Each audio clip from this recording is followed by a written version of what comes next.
She says, WNBA Commissioner Kathy Engelbert says, I know many of you have received questions in recent weeks regarding transgender athlete participation in women's basketball, and I expect this topic will continue to receive significant attention. I wanted to reach out to share how we are approaching these conversations at the league office and to thank those of you who respond to questions from the media with thoughtfulness and professionalism. I read that paragraph because it contains no information, as indeed does nothing in her press conference. This is now not her, but the person writing the article, talking about Sophie Cunningham voicing support for not having boys and men play in girls and women's sports in an ESPN article that was published last month. And there have, of course, been small rallies and protests in, wait for it, Seattle and Portland. When the Fever were on the road last week, of course, because we here in the Pacific Northwest are just like ground central for stupid in this regard. The article goes on. There was a lone protester at the Fever's home game against Las Vegas on Thursday night. Indiana visits Chicago on Saturday. Members of two conservative groups are planning a rally in support of Cunningham ahead of that game. I do want to read a little bit more from this article, but first I want to point out that conservative groups in that sentence is strange, right? So to me, conservative used to mean, should still mean, a conservation of, a finding value in human values, morals, and institutions, things that we have created that conservatives continue to find value in and don't want to have destroyed by the sort of opposite side, which is looking for progress, and progress often comes at a cost of what has been before. So it's a tension between forward and back. And it's a tension between, what's over the horizon that we haven't seen yet and the traditions that we do know. And that's, that's a real tension. And there are, I can't imagine a human being who I'd be interested in talking to who was purely on one side or the other of that divide. Everyone has to know that we are on the shoulders of giants. We have much that we have built that still is wonderful and intact and is worth preserving. And also we are looking forward and interested in making new things and being new in ways that we haven't even imagined before. So both of those are real, honest ways of looking at the world. And if you take one in exclusion to the other, it's a conservative perspective or a progressive perspective, and neither makes sense on its own. Here, though, members of two conservative groups are planning a rally in defense. Conservative isn't referring to defense of human-created morals or institutions.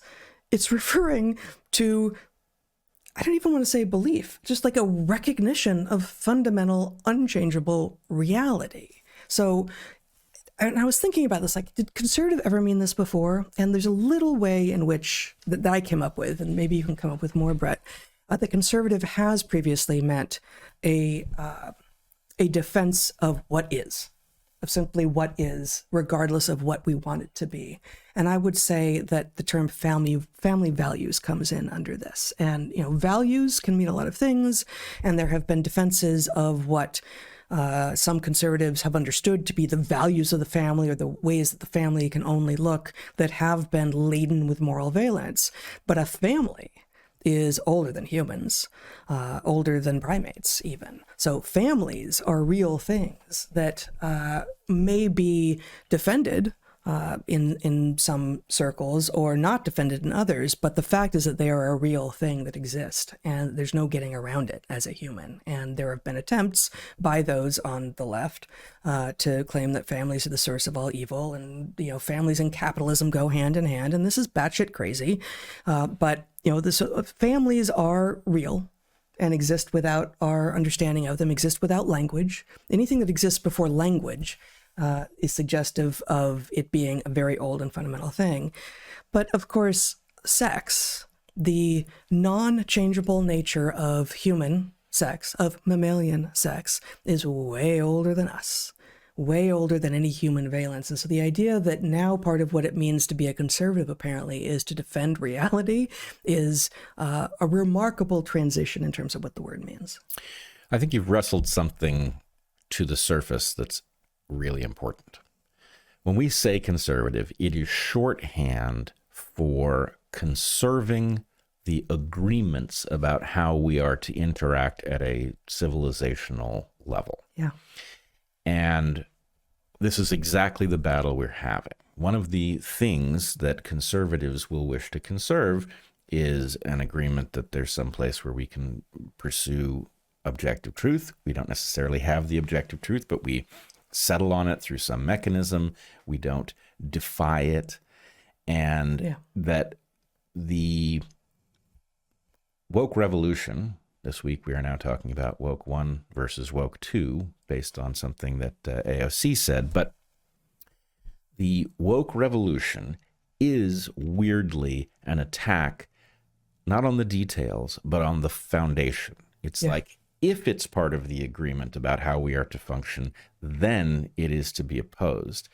And to anybody who understands the difference between what a human is at a biological level, the thing that has existed more or less unchanged for at least 200,000 years, versus what human beings are as they function in modern times, the idea of actually we're going to just blow it all up in the hope of going some new place that nobody has bothered to articulate how it would even work, so that we can say, you know, what you're saying doesn't work game theoretically. It doesn't feed anybody. It's the same. It's a much more extreme version of the error that, for example, communists have made that results in piles of skulls for predictable reasons. But we have a right. Go ahead. At least with regard to communism and socialism, there's nuance. It's a narrative. There's social complexities.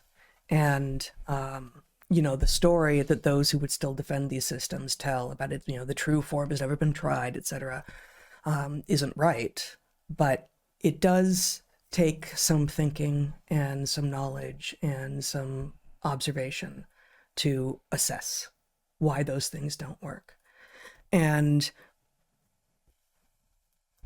males and females being different and immutable in humans is not complex, right? Like the trajectories, the developmental and genetic and environmental features that create the situation of male and female in humans, and indeed in all of mammals being immutable, all of that is complex. Of course, we got molecular pathways, we got cellular pathways, we got, it's inherently complex.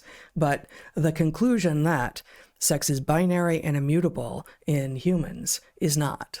And there has never been an ability to claim otherwise. There have been, examples trotted forth from other clades in which hermaphrodites exist, and hermaphrodites do exist. And indeed, next week we may talk about avocados, which are extraordinary, right?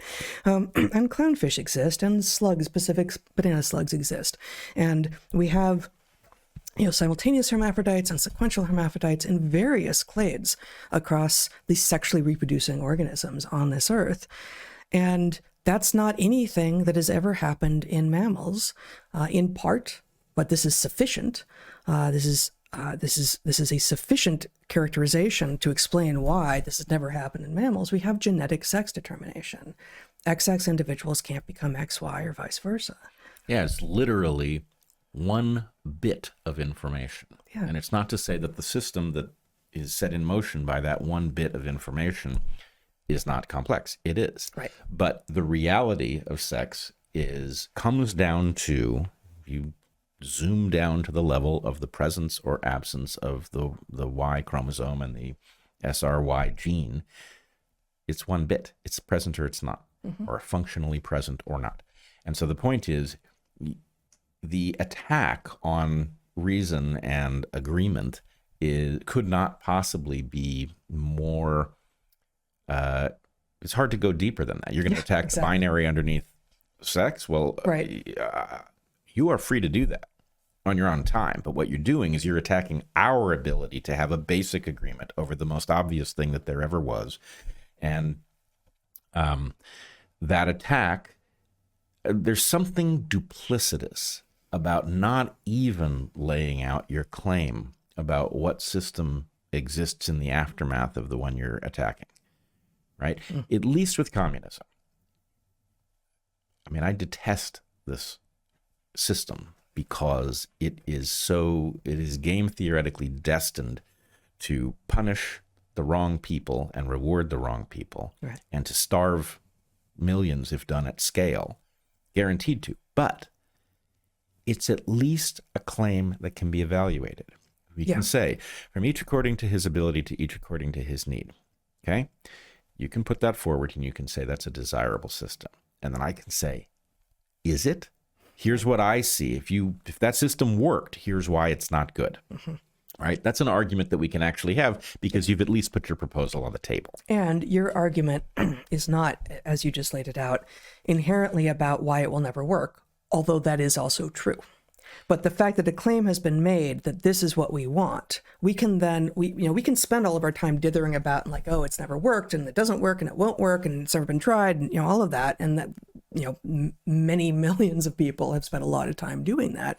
But is the claim itself actually desirable is effectively an attempt to be scientific in an approach to the hypothetical. Yeah, it's a values question. Yeah. So that both questions exist, and the point is they both exist explicitly. Is that a desirable state if you could get there?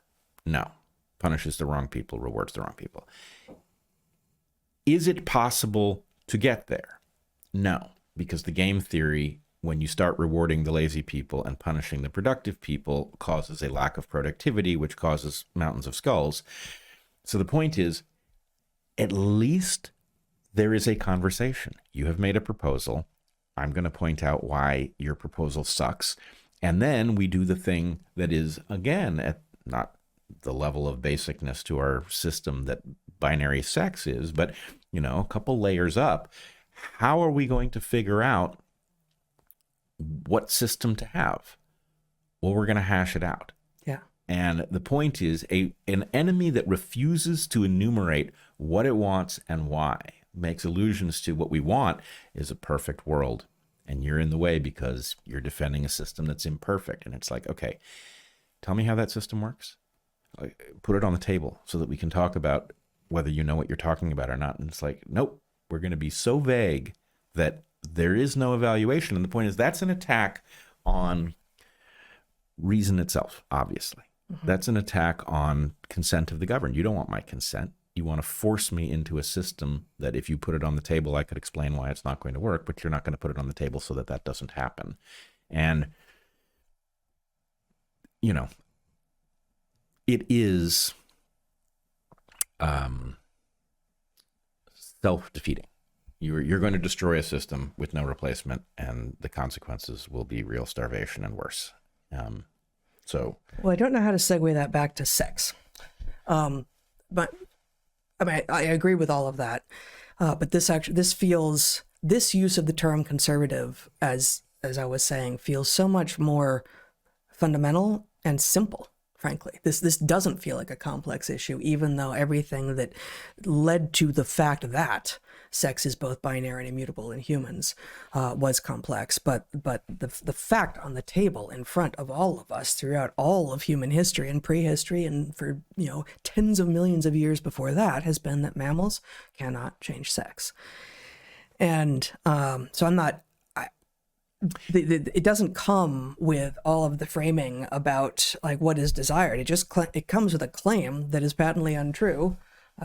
You can be the sex you're not, and now it's coming with. I don't know what the goal is, and I don't know if there's something bigger behind it that is trying to destroy all of the institutions of the West or just women's sports. I don't see why anyone would target women's sports specifically, but. At some level, getting women to defend the destruction of women's sports is quite a feat. And you got a lot of those doing that now. So, at one level, women's sports is not as important as almost anything else we could possibly be talking about.